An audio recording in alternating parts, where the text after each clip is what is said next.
Technical difficulties. Oh,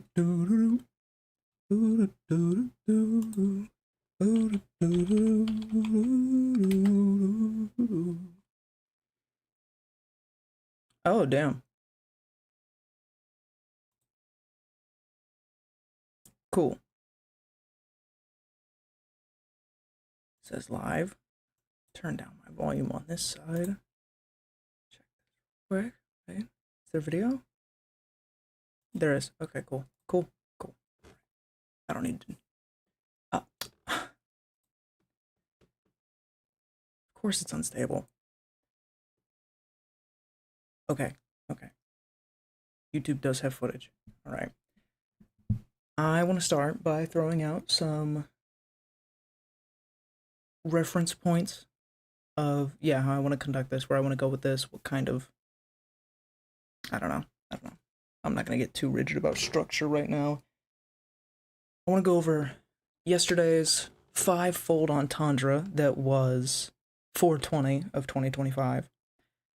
Do I have a lot to say about that, especially given the news of 42125. Wow. And then I guess I want to wrap up with some tarot cards and maybe talk about some spirituality and plants and some existential things and wrap up the night. Alright.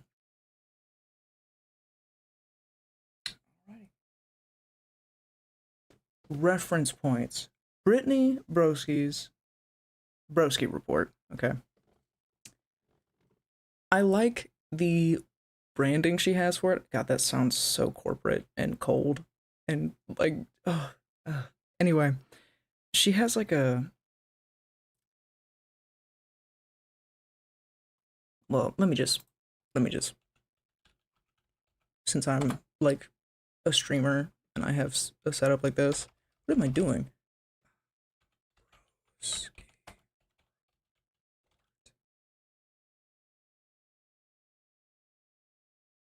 Uh,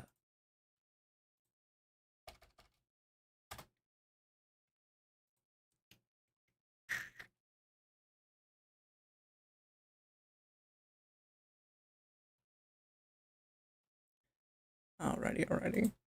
I love her work. Yeah, but she's got this like, it's not a good. It's got this 50s mid-century vibe going on. I've always been really into that. I've mentioned before, and I will continue to mention the movie Crybaby.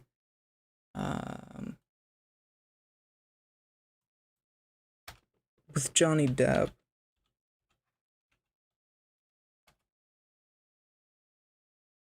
How do you? No. Here we go. Yeah, love this movie. Absolutely love this movie.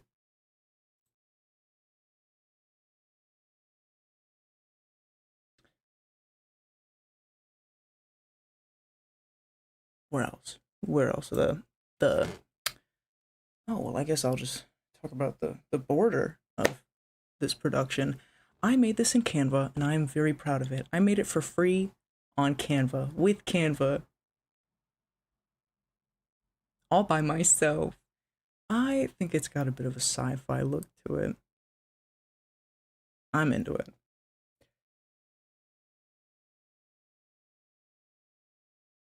Goosebumps. Stay out of the basement. That's where we're going.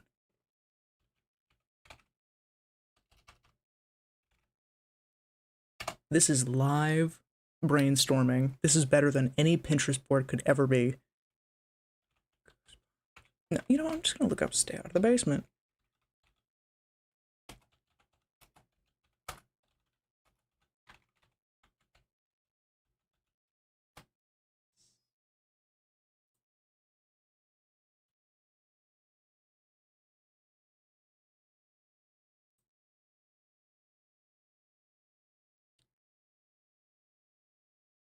Now, it says one viewer on Twitch, so that could either be me, or that could be the same viewer that I had in the past streams that I've had. I completely missed the opportunity to say to them, welcome aboard, Captain, given their handle was it had Captain in it. Um, anyway, stay out of the basement.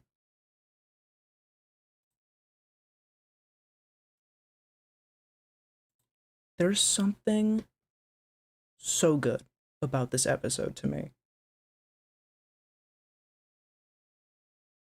I remember seeing it when I was younger, but it kind of took me a while to figure out the plant niche thing is probably what I should be going for. Also, I think my hair looks so cute right now. I did not do it like this on purpose. It just kind of does that sometimes.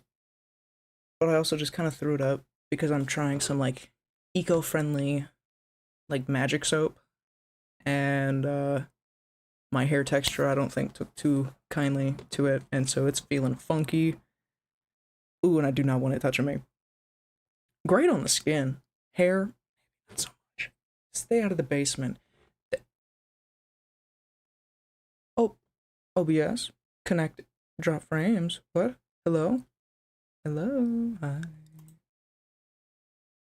0 viewers. Oh no.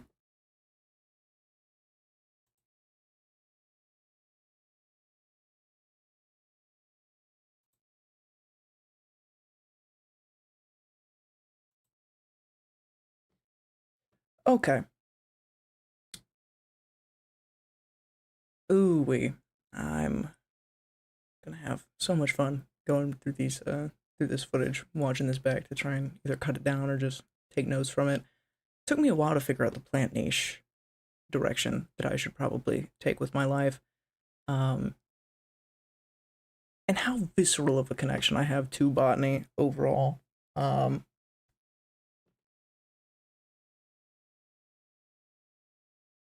I've always liked this episode, but it definitely inspired me to a whole different degree when I rediscovered it in like, I don't know, maybe September last year. But there's a part where the kids they're like, "Dad, what are you doing in the basement?" or something like that, talking about his experiments. Somehow it gets to the point of his experiments, and he drops the absolutely amazing line. I'm gonna turn this down a little bit. Oh geez, I saw that peeking right at the edge of red. Hello. Okay. Um. Yeah, but there's a point where it's getting near the end of the fact that the fact that they had the dude who played Ross in Friends playing the dad in the most recent the most recent installment or remake of Stay Out of the Basement. Not sure how I feel about that. But yeah, he the in this episode, the original, like this old school looking one with all this green haze, which oh, God, the lighting is so good. Meat Canyon made a great video that basically is identical to how I feel about it. It's so good. Um, but he's not a botanist, so there were depths to this episode that he did not understand or touch on, and I honestly could make a whole dedicated video about this alone. I'm mongering on this a little too long. The dad near the end of the episode where they're like wrapping it up. Oh my god, I peeked again. Hello? Maybe hello. Okay, I don't know. I don't know. I don't know how to read this. I'm just a baby. I don't know. I had no money. I'm just a baby. The dad here drops the absolute best line I think I've ever heard, which is, "I'm not a mad scientist. I'm an angry scientist." Ooh, now I would classify my journey as abstract, ambiguous, fun, and whimsical, but I am veering the direction of mad scientist. That's kind of where I'm going with this. I don't know. I like the aesthetic. I may not be a STEM major, but I do have a deep appreciation for agriculture and sustainability, which I think tie into body overall. I don't know. I'm figuring it out. I'm trying to piece this puzzle together. Now, this is also live, but it is recorded, and I do intend for it to be a blended kind of medium where whether you're here live or you're watching after after production, it kind of swings either way. Because I know some people are strange about the live streaming medium, but the future is now, old man. Future is now. Living in a whole nother day. Now we have radio with video. The internet. The World Wide Web. Hold on, I'm gonna find something.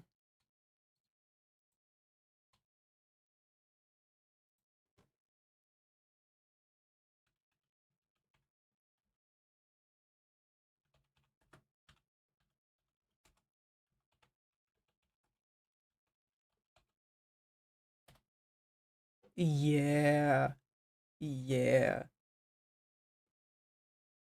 Now you can get a better I oh my god. Oh, it is just drown? Oh. And I misspelled it. Oh wow, that was sad. Watching the video itself and like the actual production of it, they also took a very like mid-century like late night show kind of musical performance. Um Creative tilt, I don't know, with the setting, and it's so good, and the microphone and it, like the vintage look, and they have this intermission screen that is so good, and it's the instrumental of the song, but it's all like cheery as if it did come from an actual intermission screen for a late night show. Hold on, hold on, hold on. Man, I'm hitting all the spots tonight. Late.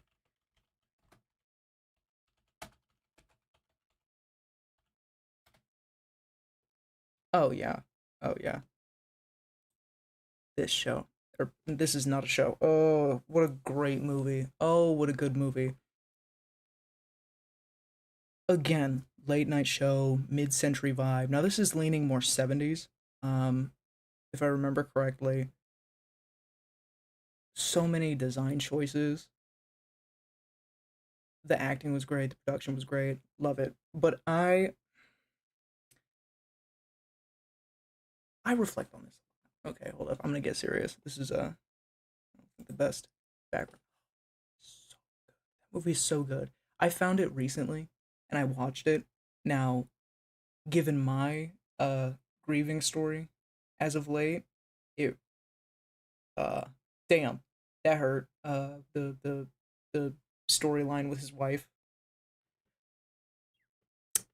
that's sensitive.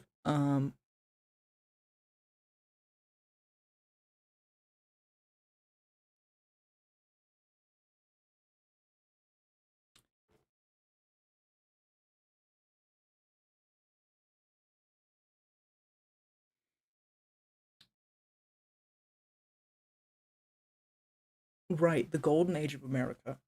Okay. Now that kind of bounces. There's a range of decades that could encompass. I'm talking about the golden age of. I want to include the Roaring Twenties, but that was pre World War II and pre Depression, leading to Depression. So I'm not sure I would call it a golden age, but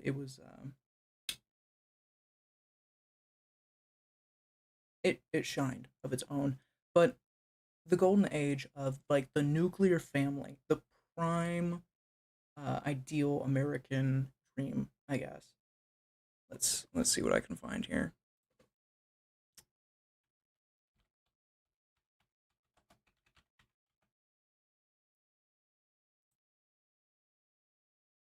I think we should bring the mid-century aesthetic back. I love the vintage like crackle of the quality of the footage. You can hear the crackle in the mic because the technology was different. And I mean, you can emulate it nowadays, but you know, when you watch, I don't know if anyone has watched a VHS or even touched a VHS, let alone a VCR, anywhere in the recent past.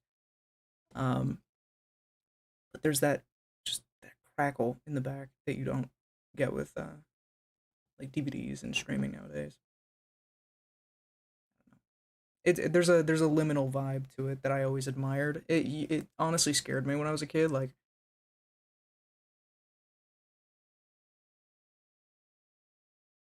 I don't know. I don't know.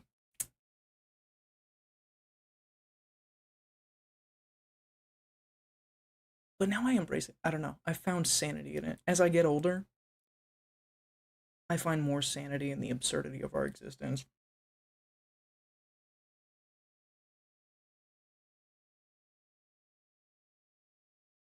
Kind of everywhere, but I'm weaving this together. I looked up American Dream, and this dream where, the, you know what?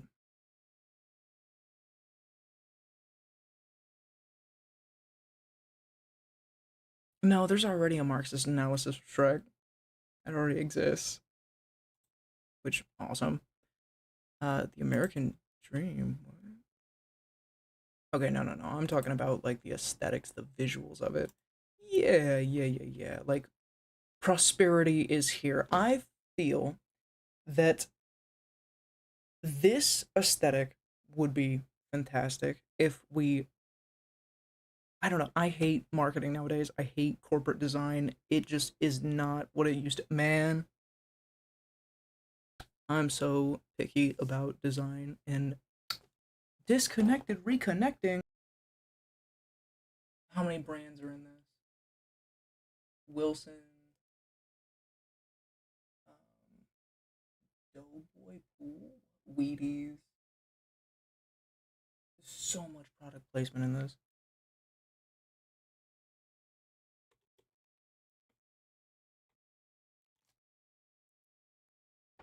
I feel that we could revive this kind of idealist visual. I feel that we can revive it. We can resurrect it in a way. Okay. But instead, it's more modern. It's more, what's the word I'm looking for here? Sustainable. It's, um, there's a lot. And also, this is just one family. Like, there's so much going on with just this one family. I've noticed that there's not a lot of American dream imagery that depicts like the congregation of neighbors and people. I don't know. That's just a trend I've seen.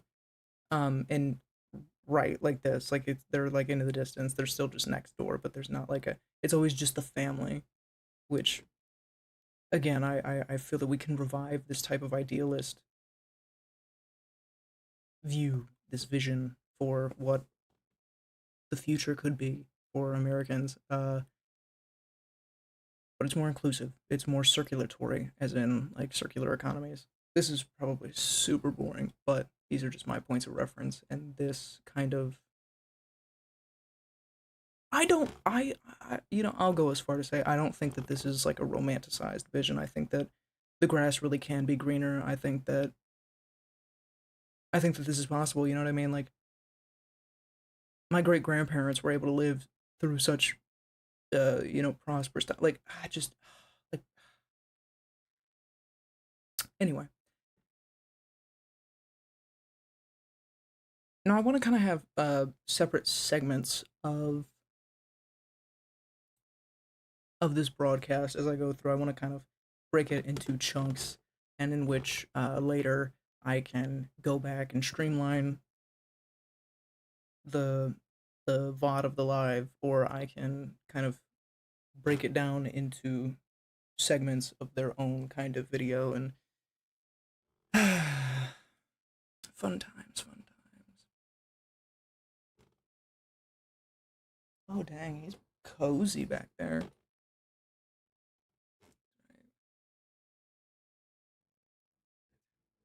Yeah, that's Seamus. He's snoring. I don't know if that can. I don't know if you can hear him snoring in the back.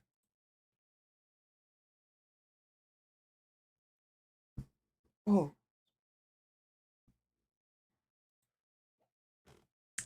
Easter, 4/20/2025. It was a 5 five-fold entendre. Now, there's so much more in history that can be associated with that day.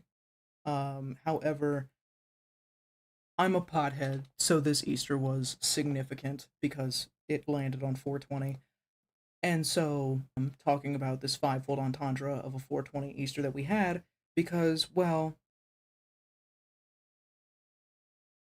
I got high and I thought about it too much, and so here I am telling you my thoughts and my uh, discoveries. Now, I thought that it was already something of itself because Easter so happened to fall on this date, and it only does the next time that Easter will fall on this date is 62 or 63 years from now. I don't remember which is which, but a long time. It's not common that it happens.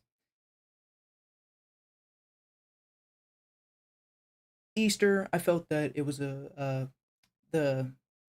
I'm not trying to connect myself to Christ and like as if I'm Christ resurrecting, but the theme of resurrection, like the story in which inspired the celebration of Easter, um, kind of like how Christmas is supposed to be about the birth of Christ, but it's now just a corporate holiday where they just make a lot of money. Um,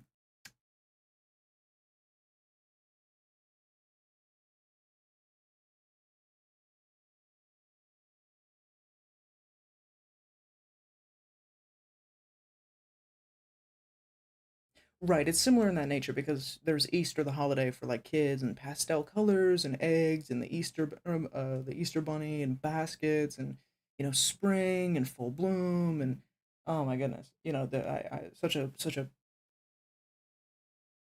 vivid, like sensual flash of memories just wash over of the experience of Easter and what it felt like, what it smelled like, what it you know all of that good aesthetic stuff, the vibes, basically, just the vibes. I'm just gonna drop the Zoomer language. Zoomer language. Zoomers. Me. I'm a Zoomer. Jordan Shanks. Oh yeah, Jordan Shanks. Let's go. Let's go, dude. Okay. Friendly Jordies, right? Um,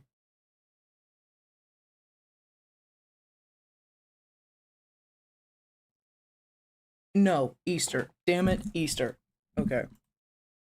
Fivefold on Tundra. I'm gonna get there. I'll get there. And so, with this having been in mind for honestly years in the making, this production has been years in the making. It has been vaulted up in this dome for too long. I see it peeking almost to red again.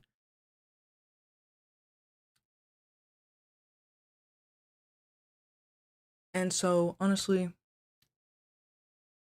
by the thread of my pants, okay, was I fortunate enough to have toyed with this long enough and get it to set up that I unexpectedly started a live stream because I was testing it so many times I just expected it to fail again.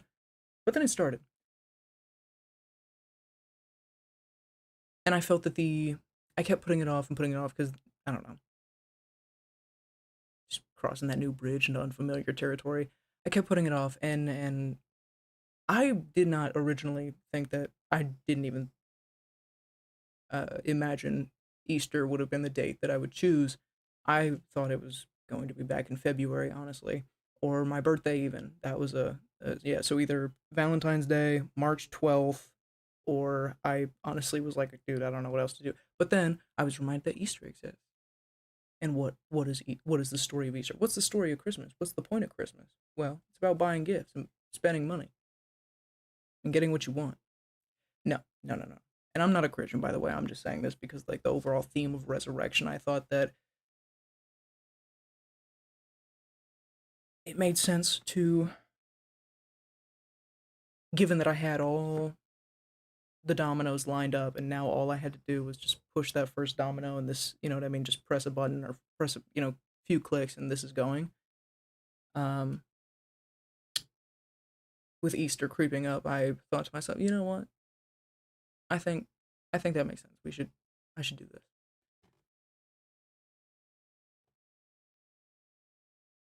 So then, what else is 420? That last rambling is going to be a bitch later to sift through and so cringe. What else was 420? Why was this Easter so significant for me? 420, haha, blaze it, you know what I mean? Like memes and stuff. Um, Easter, gotta love Easter, you know. Spring is in full bloom. It's like that episode of SpongeBob where he went around with like the flower on his head and he was just throwing around flower petals, and Mr. Krabs had those bogus uh amusement parks or whatever. But yeah, beautiful time. But I also know some fun trivia about 420, the date of April 20th. It is tragically the uh on April 20th of 1998, if I'm correct, the Columbine High School massacre happened, which sadly has. I'm gonna put on my ring. I don't know why, but I just remembered to put it on. Well, I do remember why, but that's really niche. Um, yeah, sadly, that was a pivotal day in America that pushed that just started like a chain effect, a ripple effect, a wave, a domino effect, basically, of following similar events tragically that still happen today. And it's really depressing to see the kids get home from school. I say the kids like they're my kids, just neighborhood kids. You know, you hear the buses and you hear them and being loud and just, you know what I mean, just kids going home. And you see kids with clear book bags.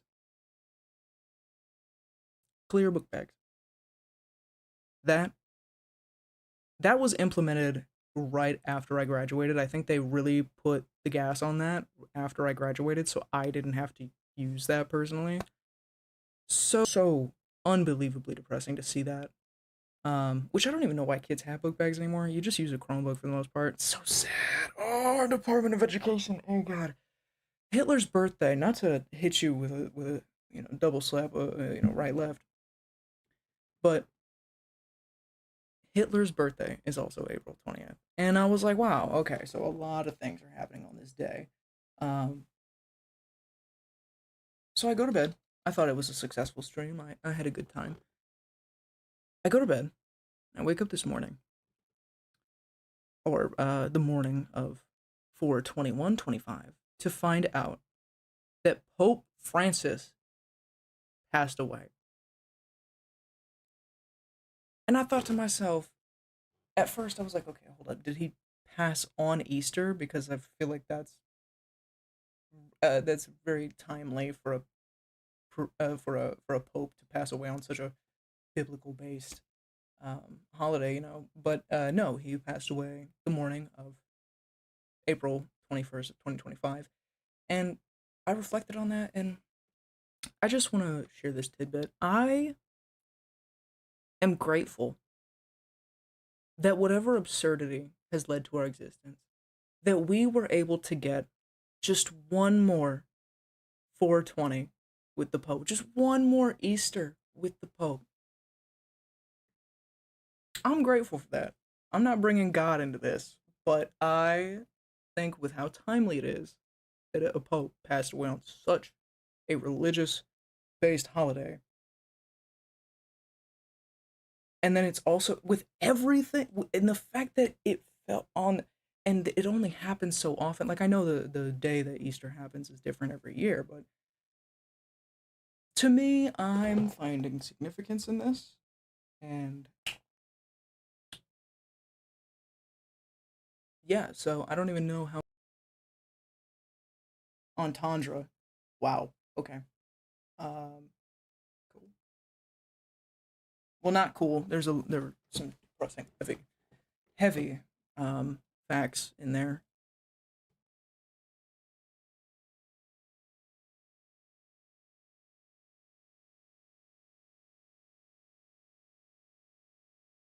Easter, right? That's what I wanted to cover about it. Oh, but I want to have this be kind of fluid in how it can be watched, consumed. This media can be attained. um, interpreted. I don't know.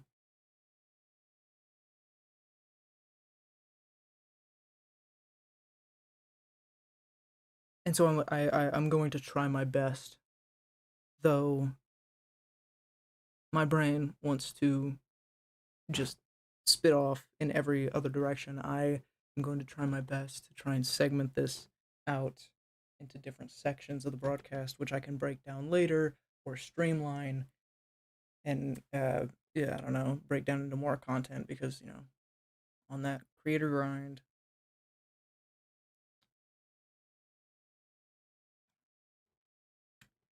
Uh, creator grind. Creators, YouTubers, streamers, etc. There are some creators I have found that have done phenomenal work, genuinely, in my opinion.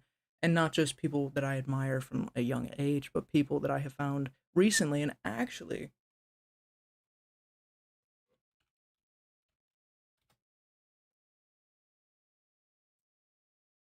no, no, no, no, no, no, no, wrong channel. That's where I'm going with this, but yeah. Yeah, let me see your channel. Yeah, nope.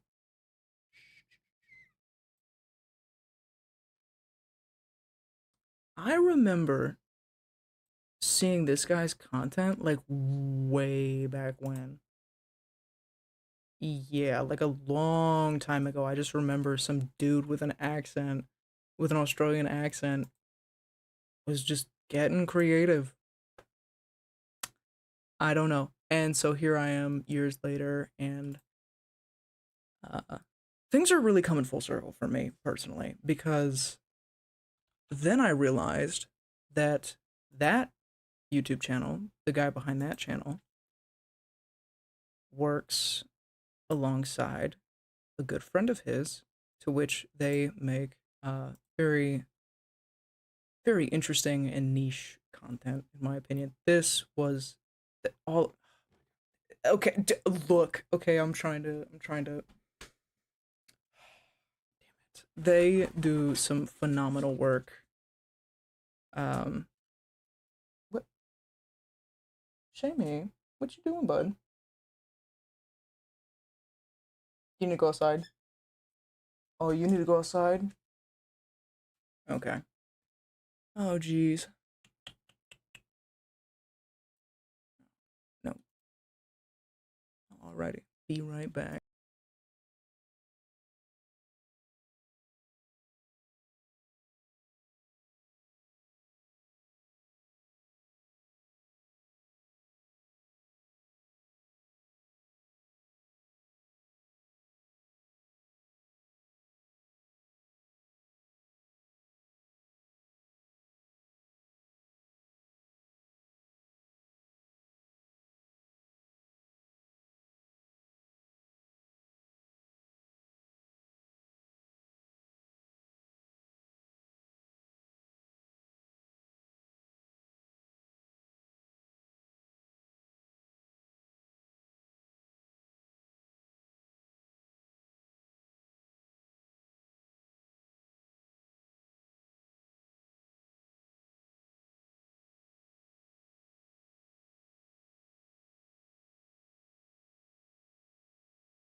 Alrighty.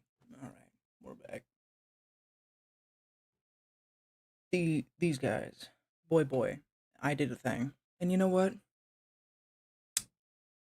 I did a thing inspired me so much that I did a thing. I think that's beautiful. I think that is so full circle. Anyway, um those just two Australian YouTubers, they produce some fantastic pieces. I have no idea what their project looked like, but them together in this as a channel, as a project, I don't know. I don't know. I don't know what they classify it as, but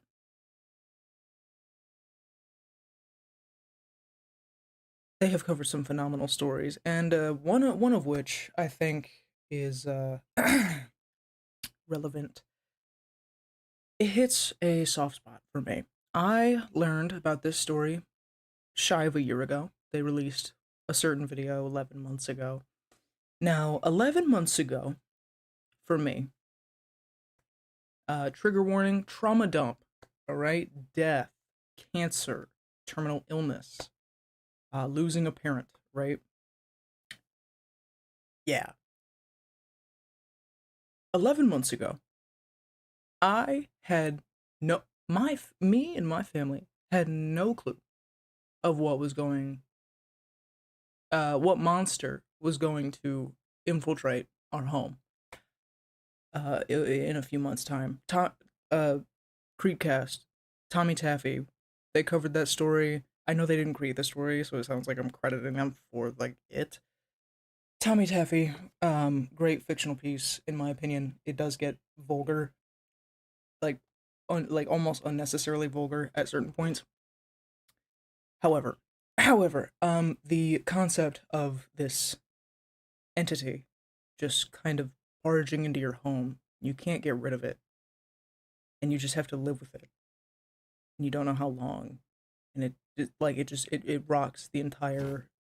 Uh, that story's so good. They have covered multiple online stories that have resonated oh so deeply with me. Um, Even though it's just online horror pieces. Anyway,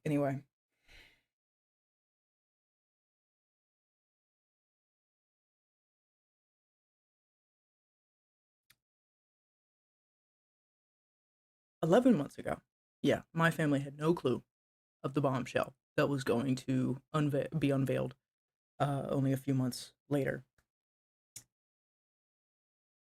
Now, around this time, again, shy of a year ago, a man named David McBride, sorry,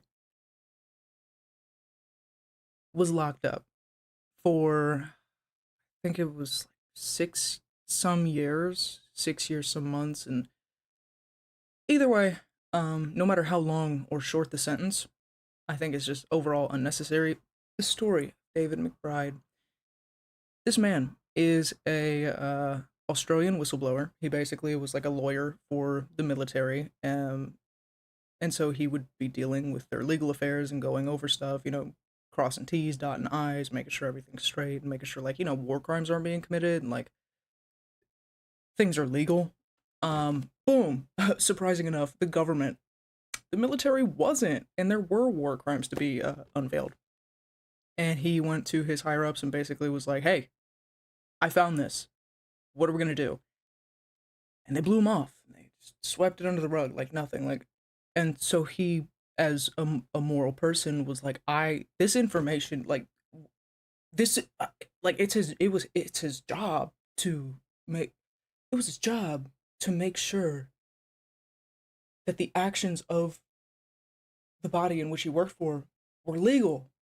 And then he did his job, and then the very state he worked for locked him up. Anyway, anyway, heinous, heinous war crimes, absolutely disgusting. Um, so this man leaked this information and fled the country. He fled to America for I don't remember exactly how long, but he fled to America, and he has two daughters. If I remember correctly, he has two daughters. Those are the only kids he has. Um, missed him dearly. You know what I mean? If your parent had to, like, if a significant figure in your life like that had to flee, you know what I mean? Um, anyway, this man, though he was wanted for releasing government documents, by the end they charged him with theft and um, compromising state information, basically. Absurd, absolutely absurd. Um, he has two daughters, family, wife. You know what I mean? They missed him. Who wouldn't if a loved one like that had to flee? Like you still miss them. Anyway, there was I think a daddy daughter dance at one of their schools, and they were sad because their dad couldn't be there to make it, and so heartwarmingly, he did end up flying back to Australia to be there with his daughters, with his family. You know what I mean? Like, and be there. I thought that was so sweet. And then and let me get back into my personal aspect. So I learned about this story. I think it's very heartwarming, but I also think it's very heartbreaking. Heartwarming from the familial, like it just you. It's,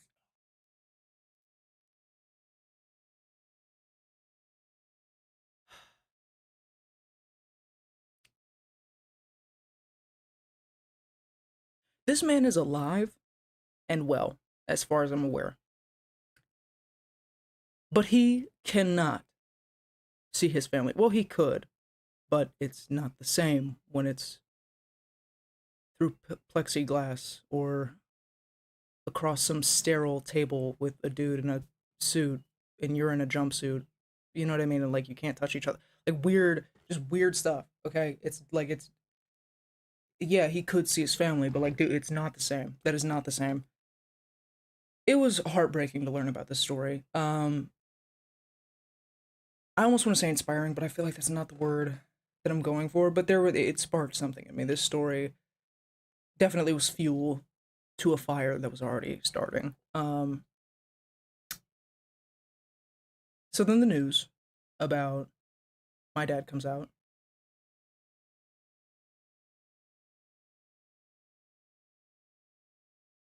and a few months later, he passed away. This story means so much more to me now, especially. It's one thing to be sentimental about it because, like, humanizing David McBride and explaining the story of, he family, like, what I mean? Wife, he's got kids, honest guy, works as like a lawyer for the military. Like, he did what he thought was right. Um, when you humanize people, you actually like feel things and you can like sympathize with these stories. Um, it was heart wrenching to hear that this man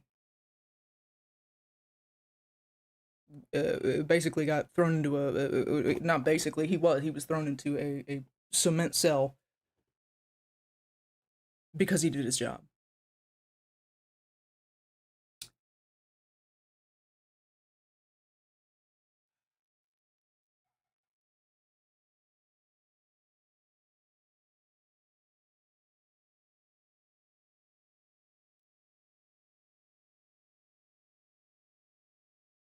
Okay, well I think it's kind of wrong to say that the story means more to me now.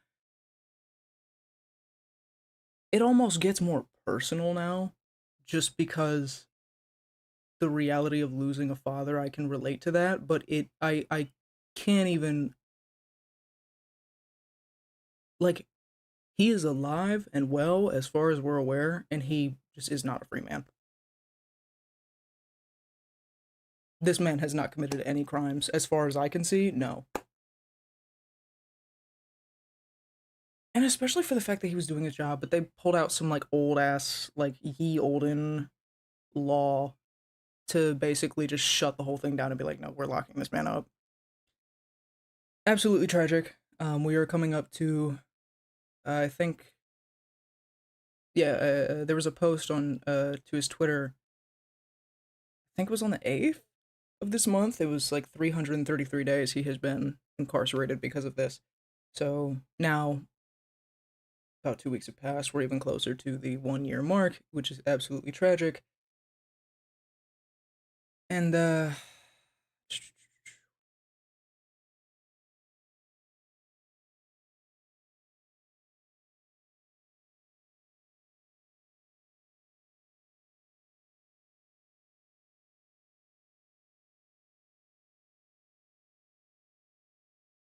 okay, I just had a fantastic segue in my head to topics that I actually feel the need to talk about.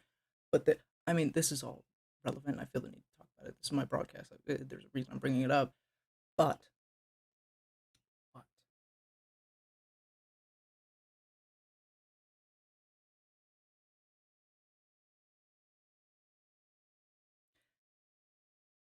full circle. A lot of things in my life have been coming full circle, and not for better or for worse. For better or for worse. Um, in this instance, when I realized that the uh the this dude, when I realized when I put two and two together and realized that that was that guy from that channel that I remember, and I enjoyed because it was just some dude like building stuff, like just making stuff, just taking parts and making something out of it, like a contraption, a gadget, a gizmo, I don't know. And then full circle into now he's a part of this channel, which is covering, not just covering, but doing fantastic work when they do it. Each, oh my god, each video is such a banger.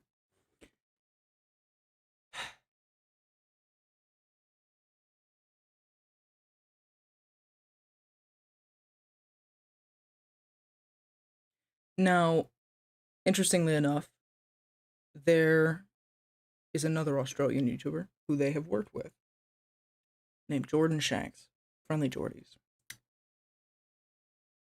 Now, I was exposed to him as a person. His existence was unveiled to me when they did this. We snuck into a CIA base in the Aussie Outback, which I, again, phenomenal video. Just wonderful piece.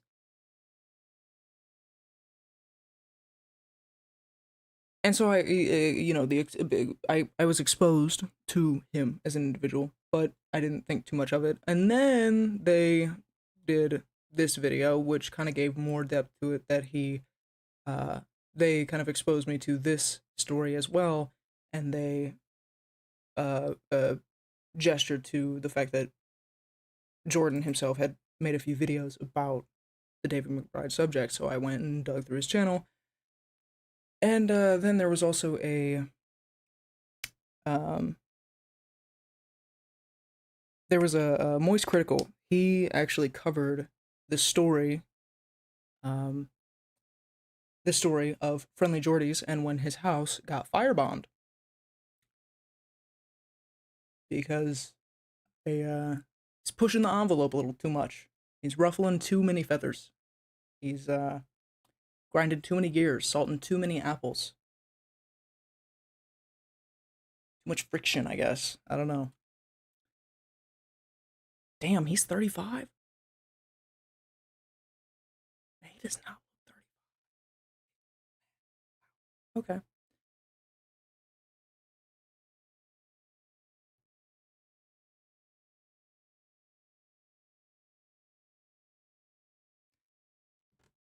Okay.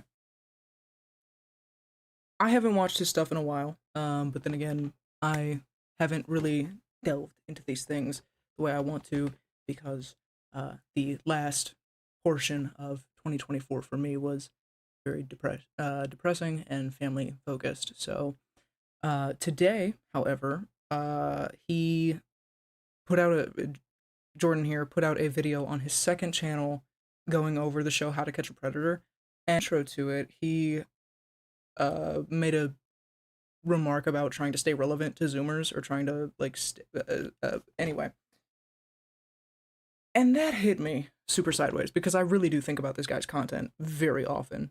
Like the work he's doing, the stories he's pushing, how he's going about it. absolutely, and also, uh, I'm gesturing to my screen as if it's up, but it's not. I'm not even showing.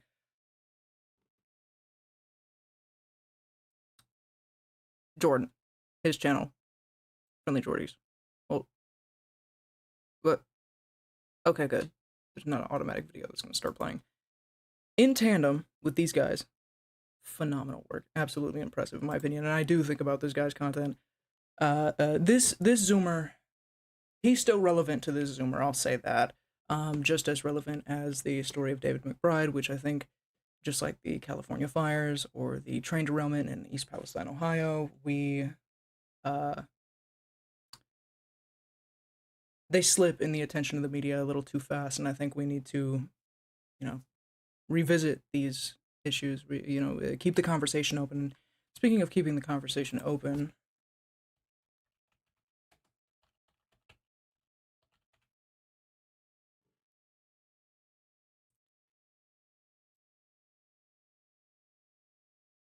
is this it? Oh god, so bright. Oh my goodness. Okay, hold on. Whoa, hold on.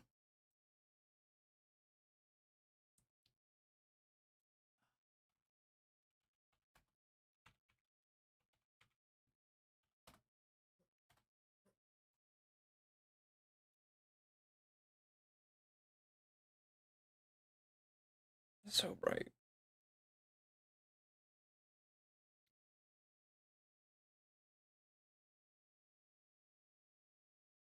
Okay, the page is too bright. Gay, so gay. Whatever. There's a bot in the chat. Only comment got in this whole stream is from a bot. Hold up. Intoxicating recuperation? Intoxicating recuperation.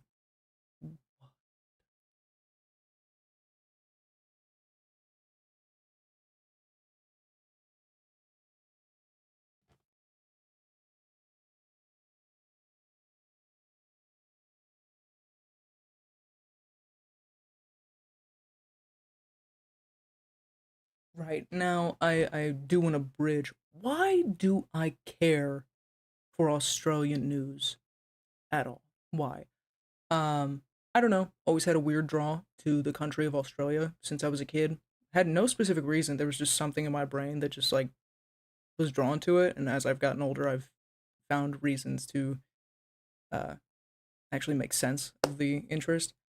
Um, as an environmentalist, there are so many. I mean, globally, there's climate change. You know what I mean? There's so many issues. But Australia, coral reefs, coral reefs are is just as crucial of a natural body in the world, almost comparable to the Amazon rainforest, if not basically like it is comparable as to how crucial it is to.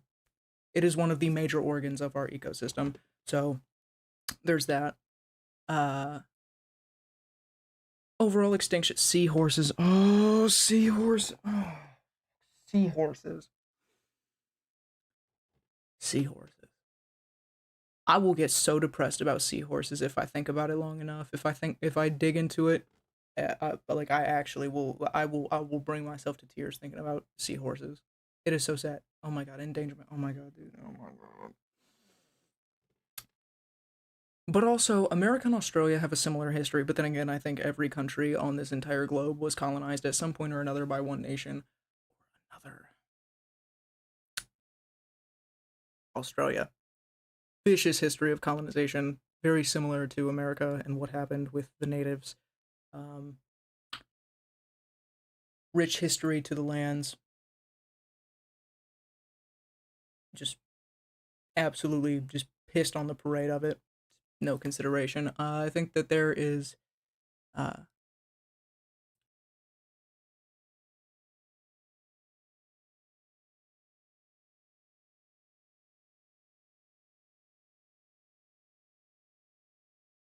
but I also okay. We're gonna back this up. I also like the locality of some of their media. some of their media is more on a global scale, like when we're talking about the climate. Um, this video, this one talks about the, I believe it was, yeah, I believe it was the Amazon rainforest, and oil companies just dumping ungodly amounts of waste into these precious lands that are crucial for our ecosystem, and then the local peoples and just exposed to it. And oh my god, oh my god, if if my PC was apt enough to handle playing a video, which is drawing internet connection and streaming this to two different platforms at the same, if it could do all that, I would watch this. I would definitely dig into this. um I would like play more media and like dig into it more, but I can only go so far because this PC can only do so much right now. Anyway, I do like the locality of their pieces, right? Like the David McBride story. If you are not paying attention to Australia, you probably have not heard about that story. I don't think that was in the news anywhere outside of Australia. Um, I'm not 100% on that statement.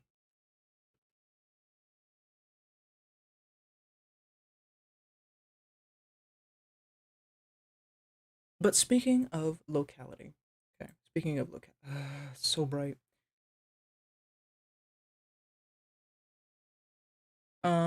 Okay, hold on.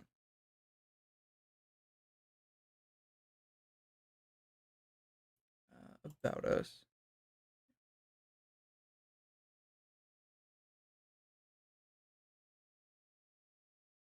You know what? You know,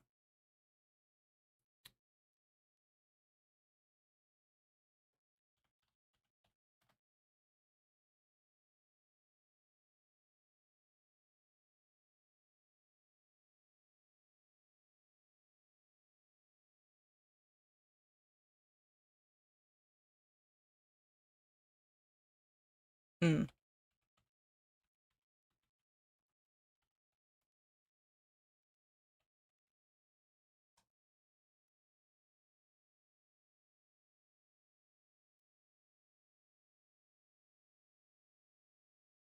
right. Speaking of locality,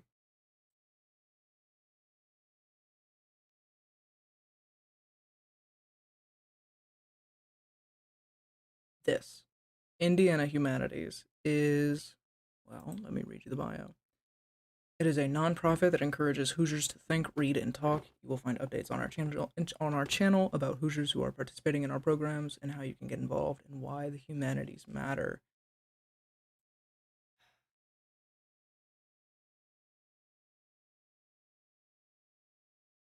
I think I don't want to mess up the order. I'm pretty sure their slogan is yeah, think, read, talk. Yeah, think, read, talk. Jesus, it's right on my face. Now I bring this up. Locality, right? It, in the intro to this, I mentioned that I'm airing from the Midwest in the U.S., specifically Northern Indiana region. Now this section right here are actually all up to here. This glob of videos right here. There was the Indiana Humanities. They did a film festival back in 2024. They went to multiple cities throughout the state of Indiana, and these are independent filmmakers, small productions, like grassroots teams, um, that took on the project of making a short film that covers the humanities and unearths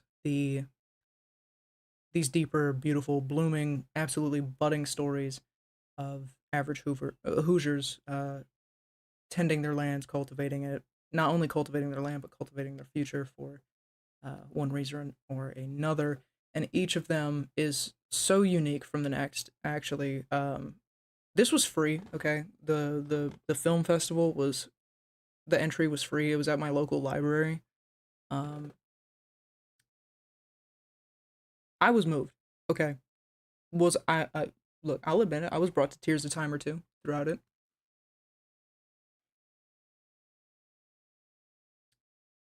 Now, my favorites have got to be Launching the Lagoon, Regenerate Indiana, Grown and Gary, and Wormland. Yeah, these four have got to be like my tops. Grown and Gary is that was one of my favorites because as you can see it's black and white, but Gary, Indiana is very close to me. It is the next major city to where it's very close to me, and you have to drive through it to get to Chicago. Horrid, absolute horrid conditions, and it was. I like the choice of black and white film.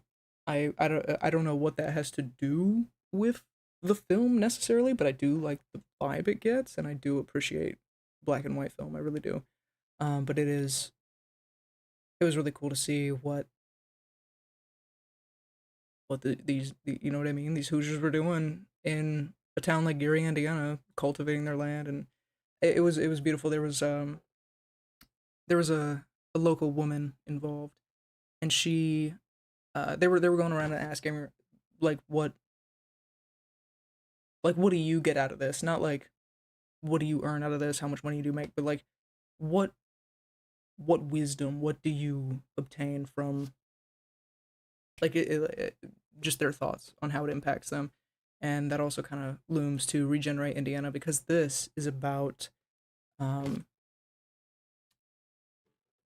prisoners, inmates. It's about inmates who basically at their facility there was a gardening program that was implemented where in a little courtyard that they could roam in. This is really fucked up, honestly. But they had a gardening program where these prisoners, these inmates, I don't remember exactly so just inmates all around. Either way, these inmates were given the opportunity to go and garden. However, they did not get to enjoy any of the produce that they got. The produce was either donated or sold via to the town and to the people, which really rubbed me the wrong way. That these inmates are growing their own produce and they cannot eat it. My God, please let these people get some like actual nutritious food. My God, they grow it themselves and they can't even have it. Oh, that pissed me off. That really rubbed me the wrong way. But I understand that like the systems that be and like the rules and like there's some probably some fucking weird like health regulation. Man, it was very beautiful though to see how it was all men. It's a men's facility.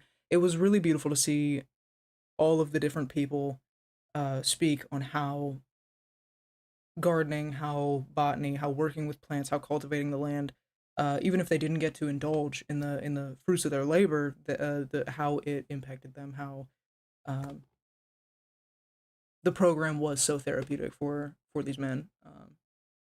One of them wrote a poem about it, basically of how man has taken and taken and taken and taken and taken from the land, um, so much so to both of our detriment, and that um, basically it's time that humanity give back. But as a it being a personal inmate's poem, there was the spin, not the spin, but there was the of course personal tilt of like, you know, as an inmate and having done your wrongs, you can also right your wrongs by giving back to the land and doing what you can to atone for your wrongs, and uh, being able to indulge in the experience of greater nature around us and giving you a sense of purpose, of belonging. It again, if my PC could handle actually like streaming video and then streaming this at the same time, I would watch these right now. I really would. Um, Wormland was about a little old man, old school guy, who inherited um, a farm. Like his dad was a farmer, and he butted heads with his dad because his dad was old fashioned and would till. Tilling is horrid for your soil because it just absolutely jacks up any ecosystem and like network that's going on under the dirt. It just absolutely shreds it up, eviscerates it. Um, the you shouldn't have to till your land if you are doing proper, not even agriculture, but permaculture. 0 kilobytes a second. What are you talking about? Hello?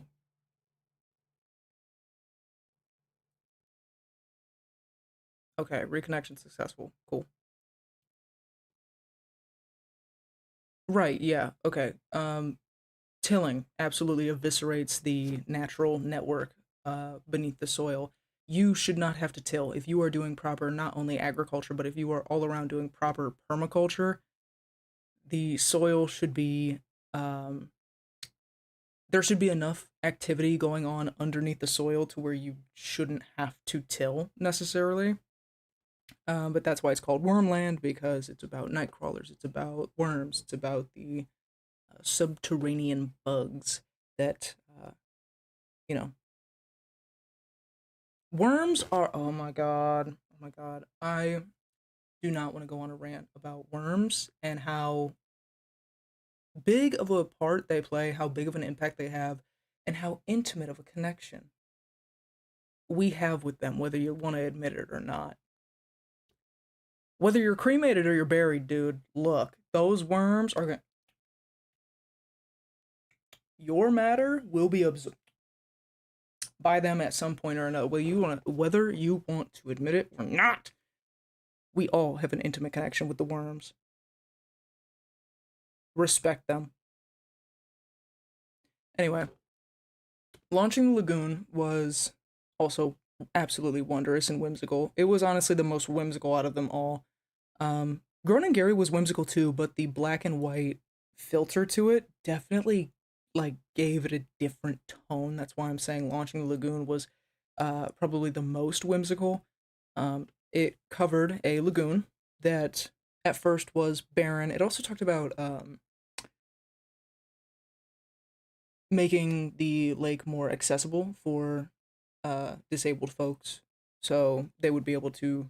They installed like a thing so that people, if they use wheelchairs or something like that, they can get into the canoes or the kayak. I don't remember which is which, and they can enjoy like a peruse on the lake. Right? I thought that was beautiful. But that's not just launching. That's why it's called launching the lagoon. But launching also as in opening, like reopening, having the ceremony celebrating the lagoon because they revitalized the land around it as well and basically transformed it into a lush sensory garden, which I thought was beautiful. A sensory garden is where you have a garden in which is sensual in nature, to where it will stimulate, like five gum, it will stimulate your senses. Uh, they look different, the textures, they feel different, they smell different, they can taste different, they can feel different, they can sound different. The sounds of a garden, oh man, whether it's a plant whooshing or like the buzz, yeah, absolutely wonderful. And it's beautiful to see stories like this, especially so local as well. And these have so few views in comparison to what I think that they deserve and what they really should get.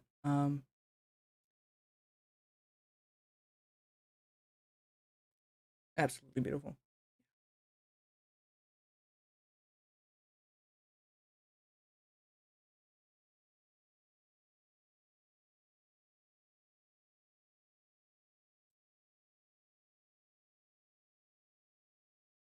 Right, but grassroots, local, more concentrated content and coverage. I think that that is oh so important, but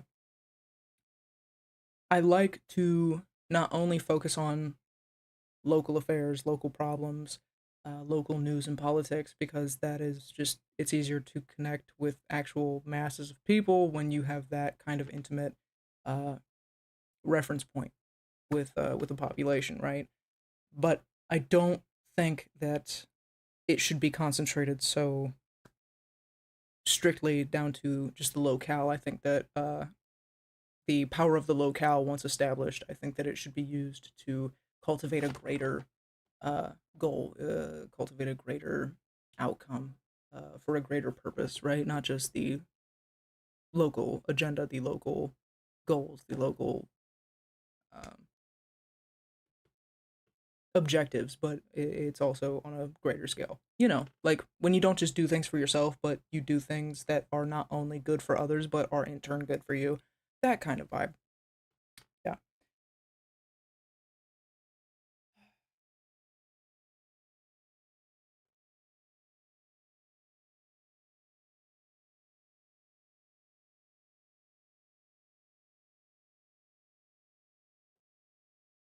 Indiana Humanities. I think it is wonderful what they are doing. I definitely want to revisit, and I definitely want to dedicate a stream to the eco conversation.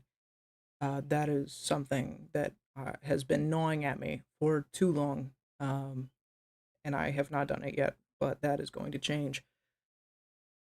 I'm gonna pivot here soon, and we'll get into more whimsical business.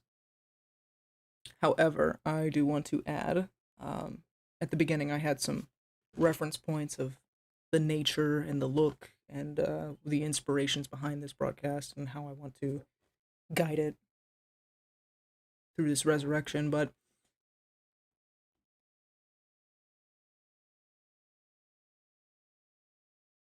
one aspect of this that I want to touch on is not just the eco-conscious aspect, but to I think it's silly to worry about other problems when you kind of need an environment to have those problems in. Like, if you don't have an environment, you have no proper host for your issues. You know what I mean? If we go extinct, then who gives a fuck about identity politics? Like, dude, like you need a stage to act out. Like you need a set. You need a field to play the game. You need like what? You need a oh my god. You need a station for the mission. Like you need that foundation. You need that So when there's no environment, when there's no nature, when there's no air, like on some like full blown hardcore end days Lorax dystopia, no trees, no air, no environment, everything's literally cooked. Are we still gonna be like? How are we gonna worry about any other issue? Like how bruh, you need an environment to have an economy. How the fuck are you gonna worry about the economy when you have no environment? Like I feel like that is such a fundamental foundation for actually rippling change because if there's always that constant existential threat, which there is, whether we want to talk about the environment or not, we all have a time. When you get rid of that and people's perception is no longer based on the uncertainty of, well, shit, we might not be here much longer anyway, so who gives a fuck?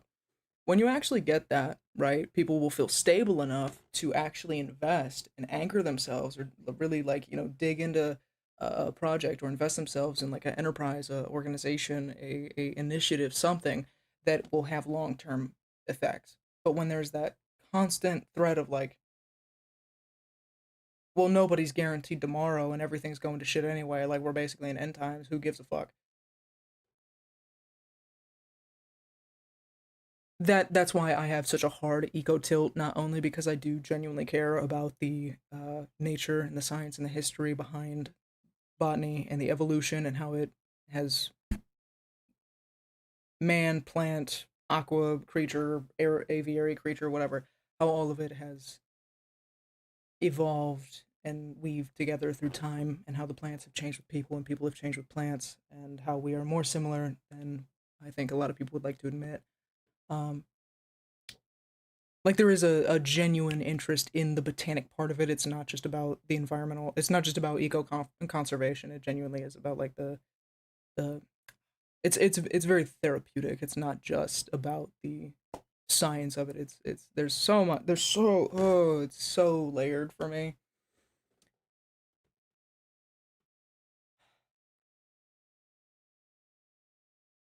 Yeah, but these local initiatives, these um anchored in self, anchored in the locale, um goals, initiatives. What's the word here?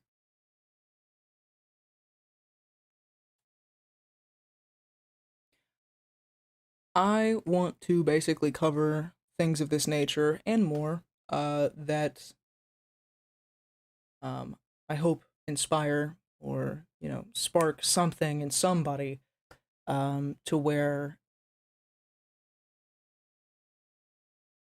maybe they could, I don't know, start a ripple effect in their locale as well, in their locale as well, in their area, because every area has different needs. Every environment has different needs, tendencies, pros, cons, how it works, what you can and cannot grow, or more so what you should and should not grow, and how it has to be done, and taking into consideration the climate change and not. Oh, I didn't mean climate change in the sense of like existential threat. I meant climate change is like whether you're closer or farther from the equator. You know what I mean.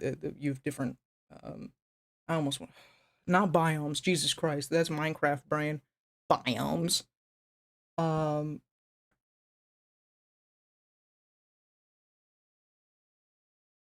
oh my god, like the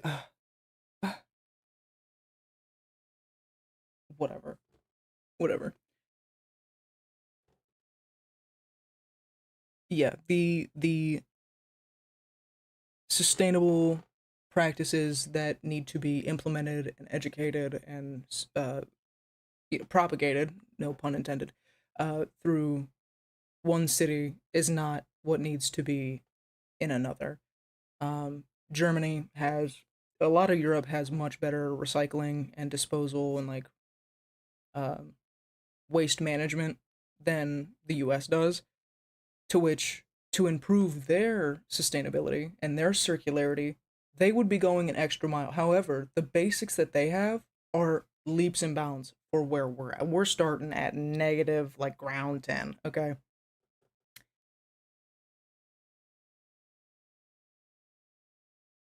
And so though I think a lot of us want change, we have to meet these problems and these people where they are at and work from there.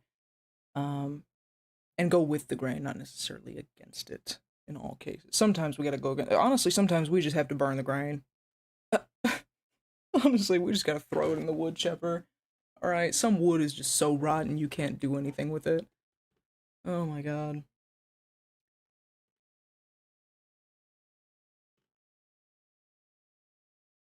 Speaking of sustainability, I felt drawn to bring this to show this. This is a pie pan, a recycled pie pan, or I don't know, some pan that we saved. Um, this I'm pretty sure is a cat food can, tuna can, don't know. I use it as like a separator ashtray on this where I have like my sage bundles and whatnot, and then this is separated. This is what I mean by like sustainable. This is what I mean by like circularity. Not everybody likes how granola, how like crunchy this looks. I get it. Kind of gives it's a little trashy. I get it. I understand that might not be everybody's cup of tea. However, I definitely think it adds a uh, touch of human, a touch of reality, and like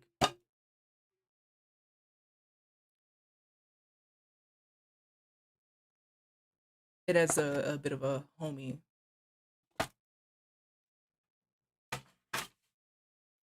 um, angle to it. It's the warmth of a house that looks lived in versus those absolutely sterile um, sets of a house, right? Like, have you ever walked into somebody's house and it looks like nobody lives there? It's scary, like scary sterile. And then you walk into somebody's house and it's like there's like a candle or something in the distance. It's like warm. The lighting is ambient. There's the kitchen's clean, but like it's not like spotless. But you could tell people live there, right? Um, I feel like it's kind of the not having such a rigid. Um, I don't know. It's getting late, honestly. I do not have a streaming muscle to spin like this. Going on 2 hours, so I'm probably gonna wrap this up soon. But yeah, more sustainability talk. Oh, fun fact. Seasoning bottles, right? The ones with like seasoning bottles, right? The little holes, different sides.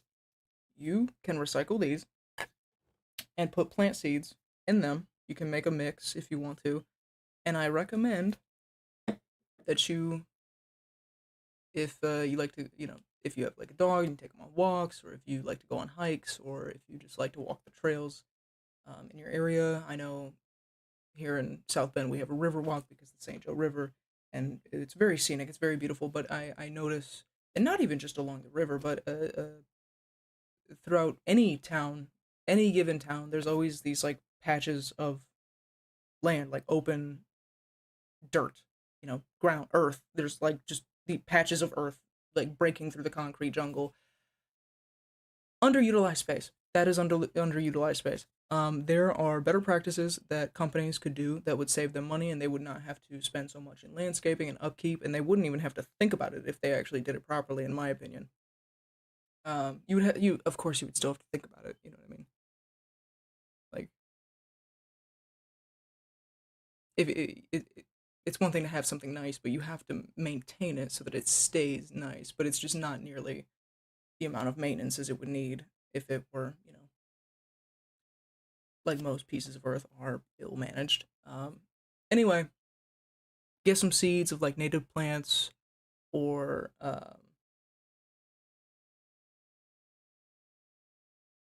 native perennials, non-invasive, um, and just sprinkle. You know what I mean? If you see some bland land, right? Sprinkle it around. Or even if you don't want to go the guerrilla gardening path, you can just use this for your own purposes, like making it easier to distribute seeds when you're sowing your harvest. Um,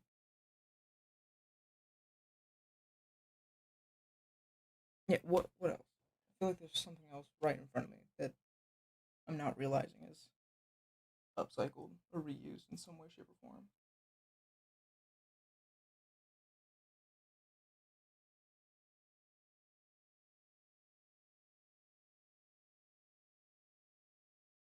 Okay, all right.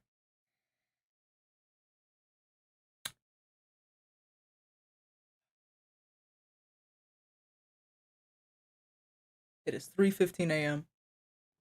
We are now in the witching hour era. Um, I do want to wrap this up. I'm getting tired, and I'm also starting to wear out.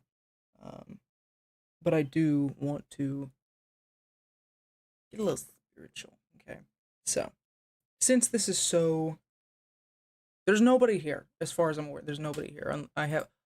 Oh gee.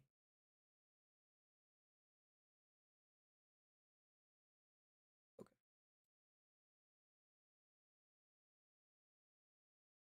Okay. It says there's one viewer, but I'm assuming that's just me. Um, so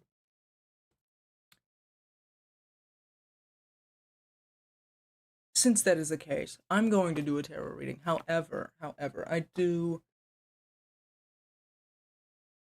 want this to be. I do want to clarify this as a bit of a general reading, though it's just me, so this low key is personal. I am posting this publicly, so if anybody stumbles upon it, there may be something in here that resonates with you. This is a very small community. This is a very small channel. These are very humble beginnings. Um, so take take what resonates if it resonates with you, and leave what doesn't. Leave what doesn't resonate.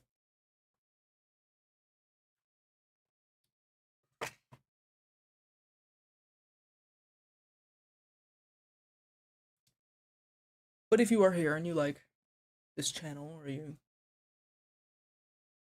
feel inclined to visit consistently, stop by the channel,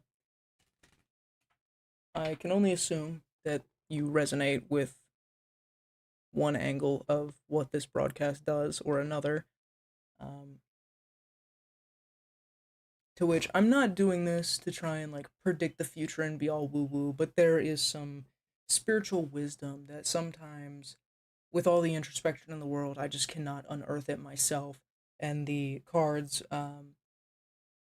almost like pages of a pages of like a visual novel. You just kind of lay out the pages, and it kind of forms a story. And sometimes the way they fall out, it'll be like symbolic of the motion or how something played out or is going to play out or the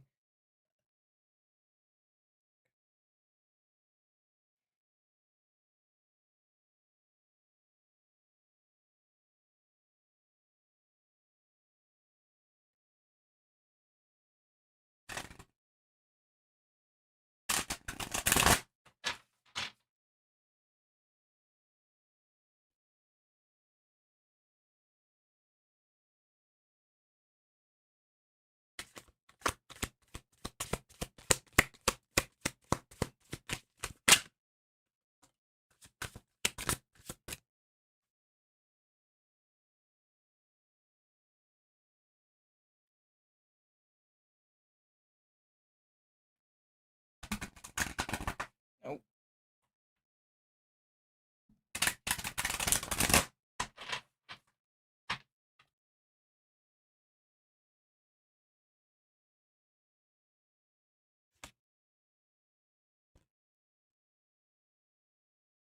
Oh wow, okay, okay.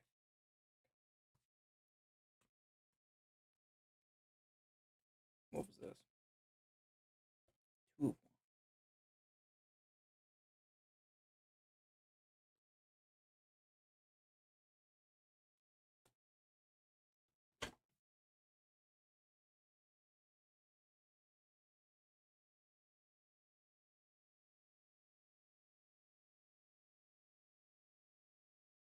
What the hell is that noise?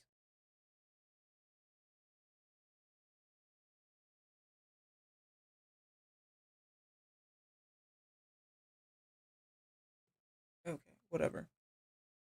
Well, it's not whatever. That is concerning, but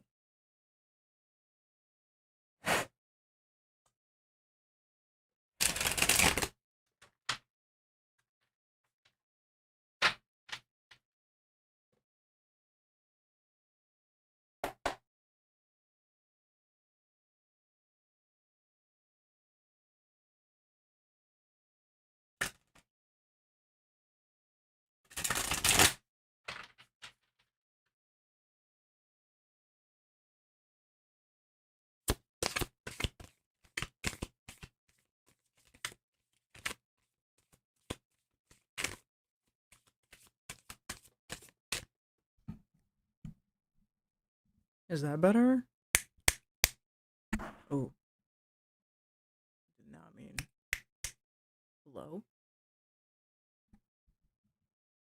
Hello? Oh my god. Okay. Hold on.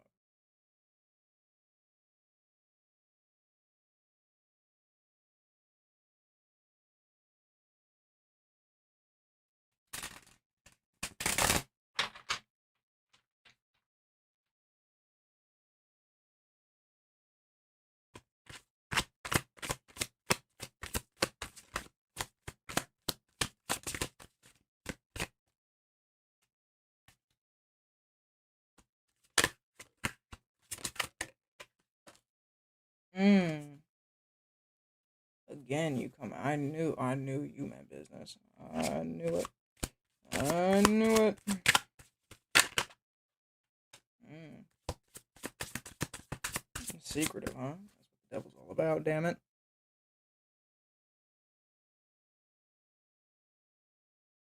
Better the devil you know than the devil you don't, right? No, depends.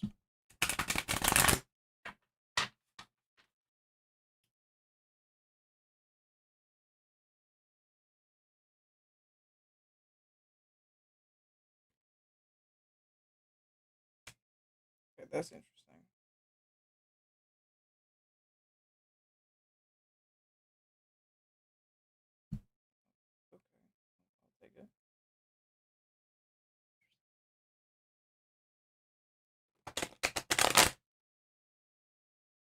I'm trying to even out the cards because they're kind of bent because I always um, do them one way when I, and so I'm trying to bend them the other way when I do it so it straightens them out. That probably didn't make sense. That's okay. That's okay. None of this really makes sense when you get into it like that anyway, so like whatever. Like nothing matters.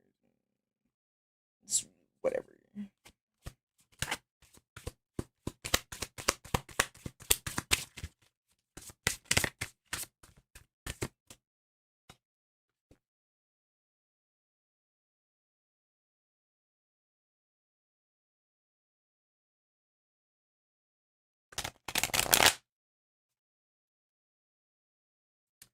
Okay.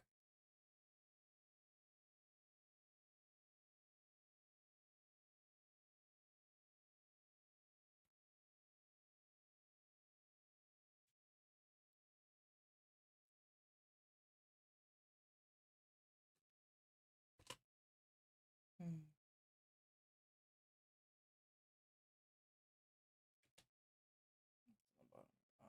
Swords, right?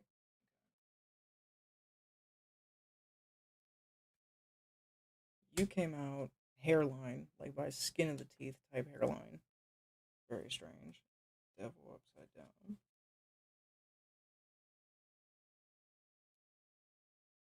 Two of swords and temperance in reverse. A lot of reversal going on. And then the phoenix card in reverse.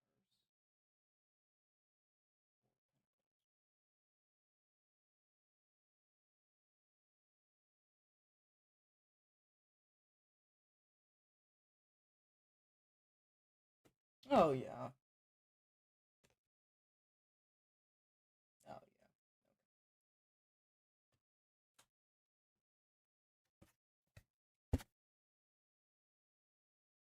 Ten of swords. Something needs to die. Something needs to die. Something needs to end. Something needs to wrap up. Something needs to transform. Something needs to circulate. Something needs to renew, reduce, recycle. Something needs to finalize. Something needs to close out. Or something has closed out. We are at the end of a cycle. Cycles.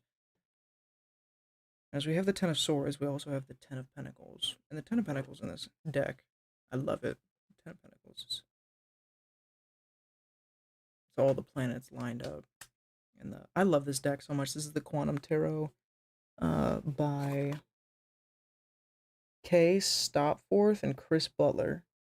This is the 2.0 version. I don't know what the OG version looks like.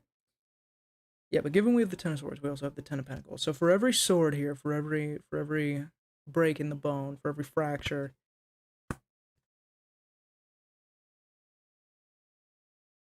for every crack in the concrete is an opportunity for a seed to grow.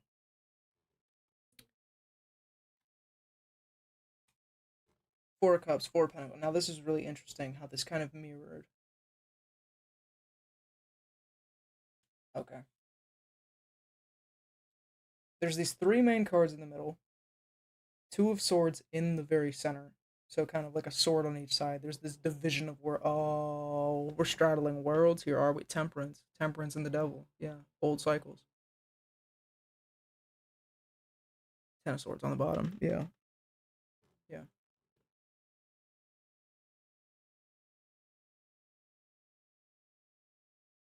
This is making me think of a conversation I was having with a chatter yesterday where the question of do you like sunsets or sunrises came up, and it got kind of dark because we got to the statement was dropped of I'm not sure which one. Basic like for that chatter, it came down to which one would you want to see more, like on your deathbed. Now,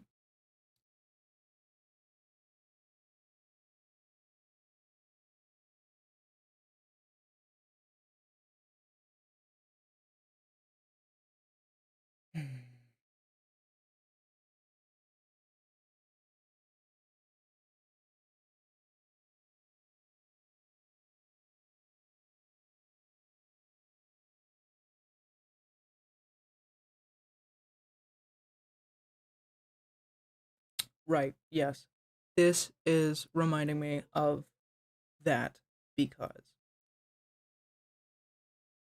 the end of cycles here. I think what I'm suspecting here with this Four of Cups, Cumps, Four of Cumps, Four of Cups, and Four of Pentacles, especially with how it's coming out very balanced. I mean, this is actually like some Libra scale, like energy, like very, very balanced out.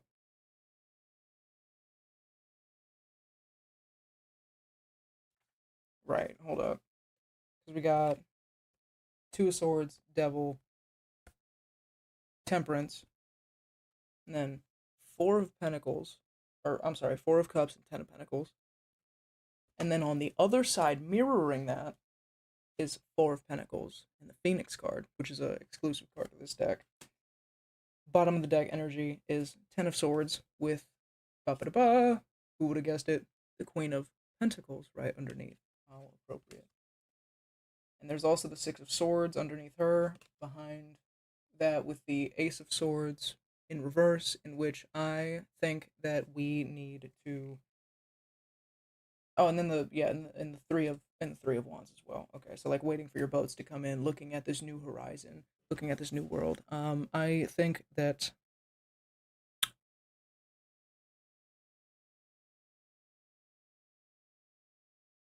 I also just need to spit it out, that too.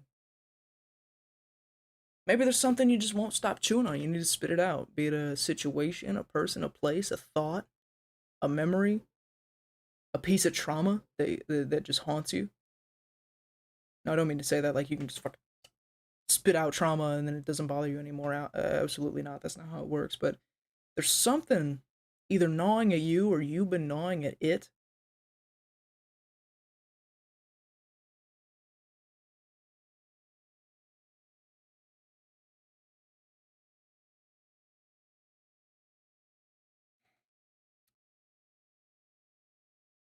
Leaving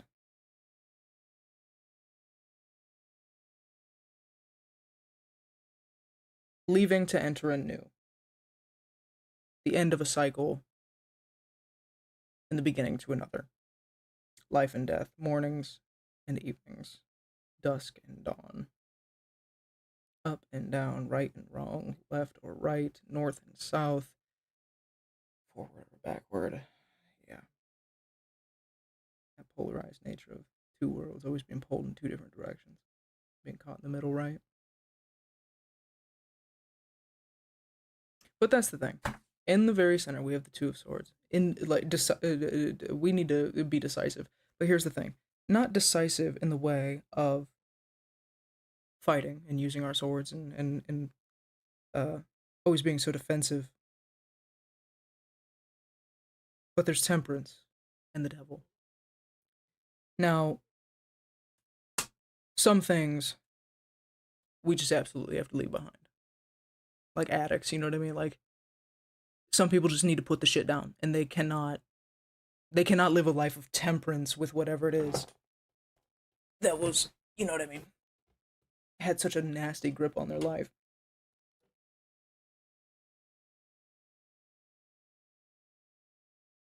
But maybe it's if this is my collective. I mean, I don't think that there would be such steep, uh, like anchored.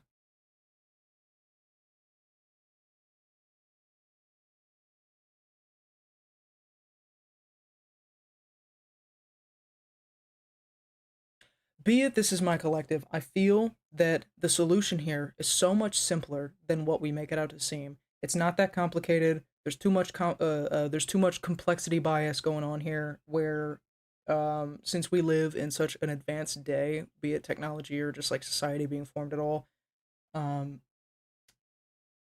I understand the preconceived notion of like chalking something up to be much more difficult or much more complicated than it has to be.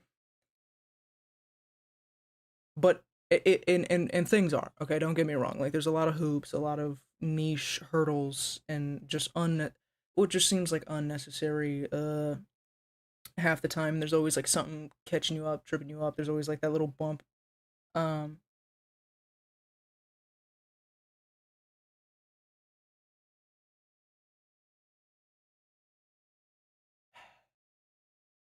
This is large though. This is big. This is Ten of Pentacles, which this card has so much depth to me in this because it's such a cosmic deck. It covers such like it illustrate not covers it illustrates such grand like universal scale and concepts, and it uses symbolism familiar to man and beautifully weaves it into the cosmic absurdity of our existence. And it's so, oh my god, this deck is so great, so beautiful, absolutely remarkable. Um,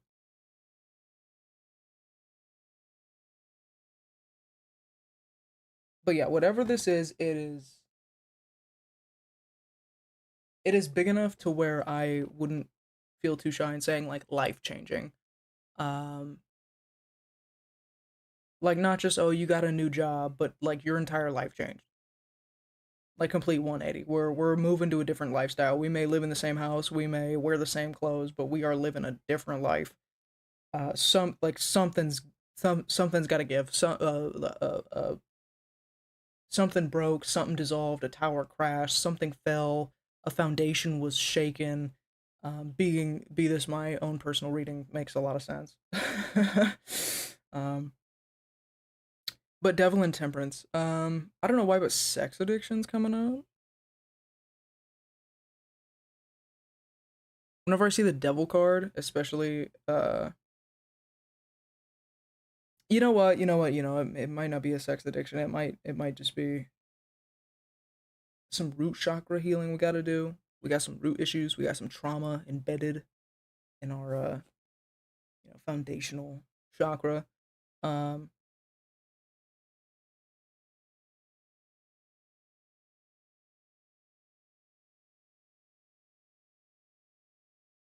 and I understand there's things that we don't want to let go. If you're moving into a new day, a new dawn, a new world, a new life, it seems like everything you once knew would no longer be, and everything will be completely different. However, I think that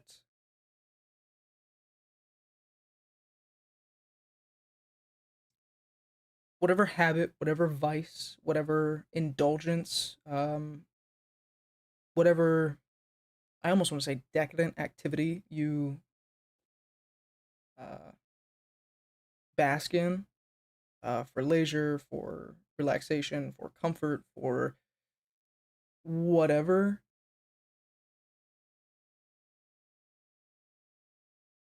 I don't feel that it is something that needs to be laid down forever, but it is something that needs to be moderated. It is something to be tempered, something we have to balance, something we have to weigh, pick and choose. Um, know when the time is right, special occasion type. Like we take whatever this is that we like to indulge in, and it is a sacred special treat, and it is for like very special occasions. And it doesn't even have to be like the super sacred special occasion that's only once in a blue moon in every 17 years. But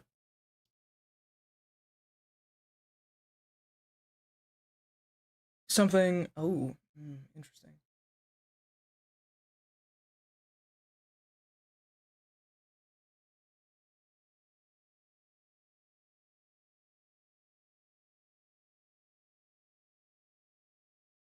All right. All right.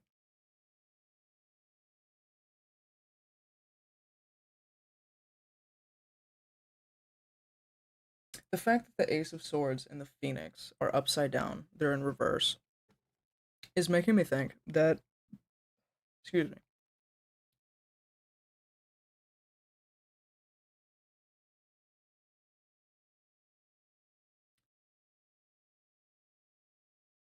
with the Phoenix card and the Ace of Swords being reversed, I feel that that's connected through, in a sense, that we don't have to be so defensive anymore. I don't think I don't think this last push, I don't think this last over the fence, like to finally fully get to the other side of it, I don't think it's as complicated. I don't think it's as hard. I don't think it's actually as dense as we might make it out to be. I know that's a neurodivergent thing where you'll put off like a I don't want to say mundane, but like a scheduling an appointment or making or taking care of like a niche task or something. I don't know because you just draw it out in your head and you're like, oh my god, this is gonna take forever, and then you do it and it takes like maybe 5 minutes to half an hour. It takes a fraction of what it was drawn out to be in your head, and it takes a fraction of the work and a fraction of the effort, and it was probably a lot easier and took a lot less time. Um, but that's what I'm saying here. The phoenix has rose, be this spiritually or physically. Maybe you physically like um, redeemed yourself. Maybe eating habits, maybe you got that straight and that's kind of like revitalized you, rejuvenated you a little bit. Maybe you started working out, maybe you started doing yoga, maybe you just started like connecting with your body more. Maybe you started dancing, maybe you started um,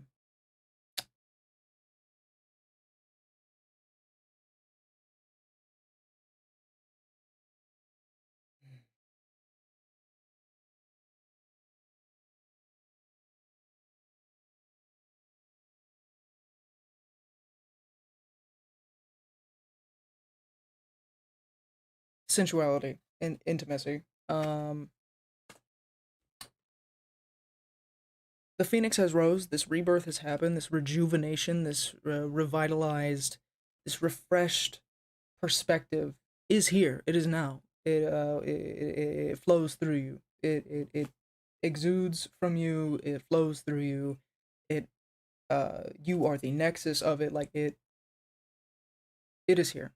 We don't have to worry about being prepared. We don't have to worry about whether we're apt or we're built enough to do this, or strong enough to do this, or we're good enough to do this, or we're skilled enough. Everybody has to start somewhere, and there's no shame in being an apprentice. There's no shame in, you know, being a young tradesman learning. There's no shame in being the fool. But that's the thing. I'm not calling anybody foolish here because it seems that there's this solid foundation. Not only this is the Phoenix card. Not only is there this new spiritual like 0 point energy of like motivate, like this 0 point motivation that you've got from some like unlocked wisdom deep from your soul. I don't know.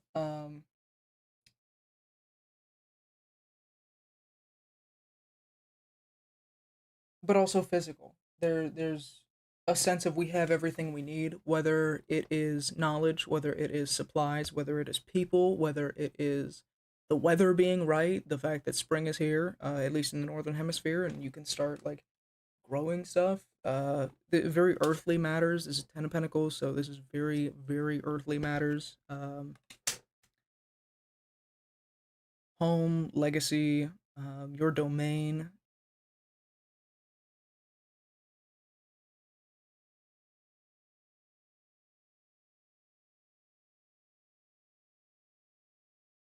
Right, and I think the Phoenix here has risen from the ashes and it has soared to great heights and gotten a new perspective. The aired out its wings, all the dust has blown off, right? Like the feeling that the air, the the fresh air, right? Finally hitting this Phoenix, this absolute blazing Phoenix, right? Just feeding the fire, right? A new perspective, heights, absolute great, just blazing, right?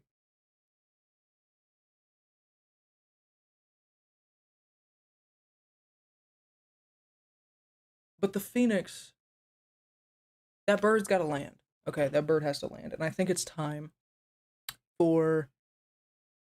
I think there's been enough meditation, contemplation, ideation, brainstorming, plotting, scheming, developing praxis, making blueprints. I don't know. There's been enough like mew hew hew hew hew, like a fly or something, like just the that type of like calculation, like the mm, I don't know.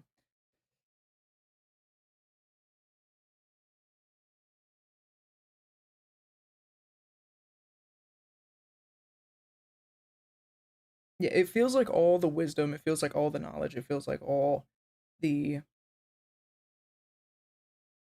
it feels like all the prep. has been complete. Like everything's prepped, everything's ready to go. It's just about really setting this in motion.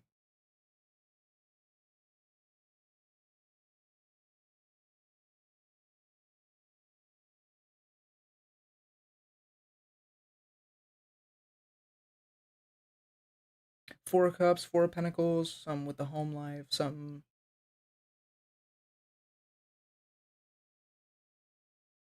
with the usual, something with the home base, something with the foundation. 4 of Cups. We also have this stubborn, kind of stuck, somewhat restless energy. Young and restless. Ah, tragic.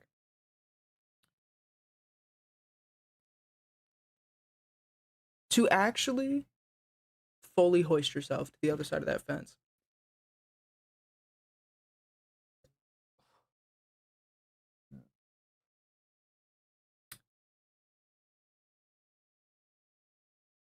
and to go fully towards this new direction, that takes vulnerability.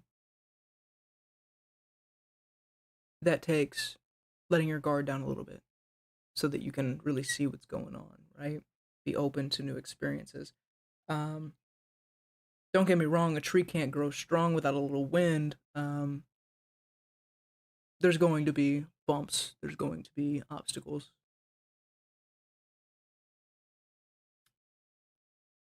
This isn't just stepping into a new life, this is stepping into an ideal you, or the closest reality to the ideal you that we can get as of now.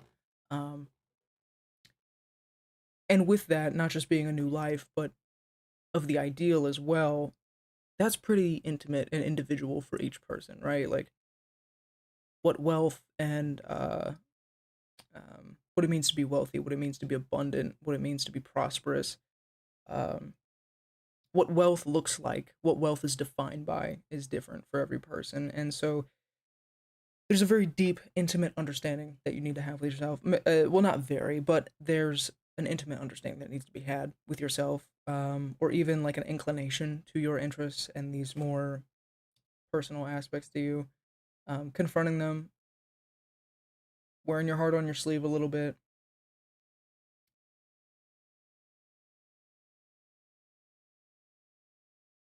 and just being vulnerable. That Ace of Swords was upside down. I think the Phoenix needs to come down from the bird's eye view and actually, touch down, ground, come back to earth.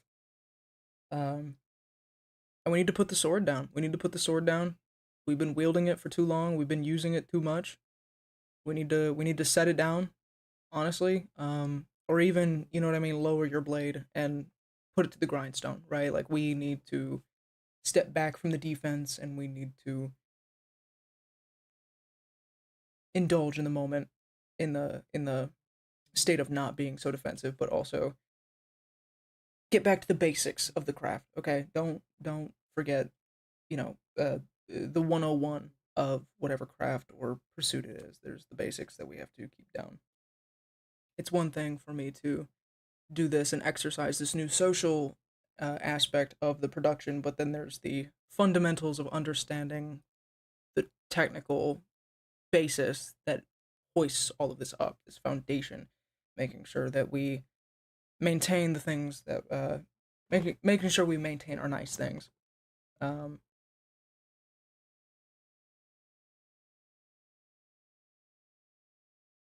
3:47. Good lord. All right. All right. All right. 2.5 hours. I'm gonna call it. I'm gonna call it. Interesting read. I'm gonna think about this. I'm gonna probably have revelations about this after I turn the camera off. And I once I'm on the referenced earlier, once probably once I hit the edge of sleep, then I'm gonna have a revelation about this. Let's see what else. Boom. Death. What was I saying? Like something's ending. Something has ended. There is a new, and death is not something to be feared. I am trying to view it less as just a harsh ending and as a form of transformation that the human ego is not necessarily involved in. You just kind of pass away. But I do think that it is a form of transformation. The energy, the oh my god, the kinetic energy, um, that fuels our existence, that fuels our character, right? That animates our bodies, that animates our vessels. That energy goes somewhere. When there's just somebody, someone alive, and then there's that same person, but it's just their cadaver, and they're not moving, and they're stiff, and all the organs are there, all the liquids and stuff are in their body, but it's like there's that difference. Their energy, I like to think, has transformed, and I think rather than shying away from these continuous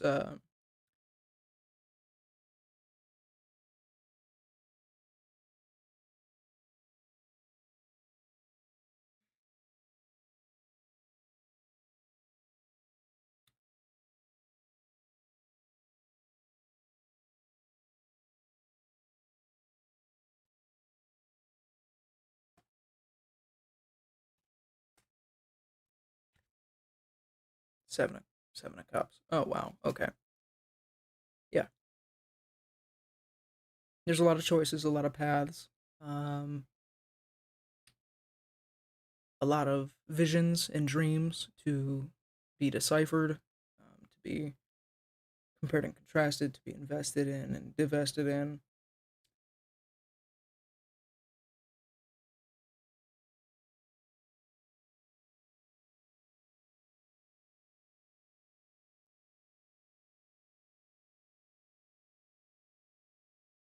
Yeah, 9 of Wands really wounded warrior energy. Where oh man, okay, my head's starting to feel some type of way. Yeah, I need to go to bed. 9 of Wands energy, where it's the wounded warrior of you keep throwing stuff at the wall to see what sticks, and I feel that we have led ourselves on time and time again to a point where even though we feel so inspired and we feel so driven to make these changes, to go about this path, we almost kind of doubt ourselves because, okay, well, we've done this before and it didn't really go anywhere, so is this really worth it? And the answer is yes. Yes.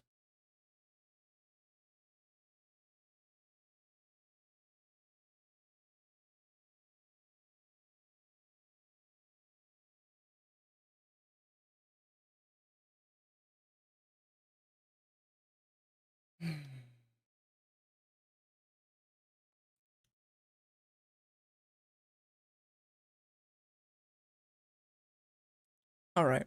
Okay. I'm going to leave this. All right.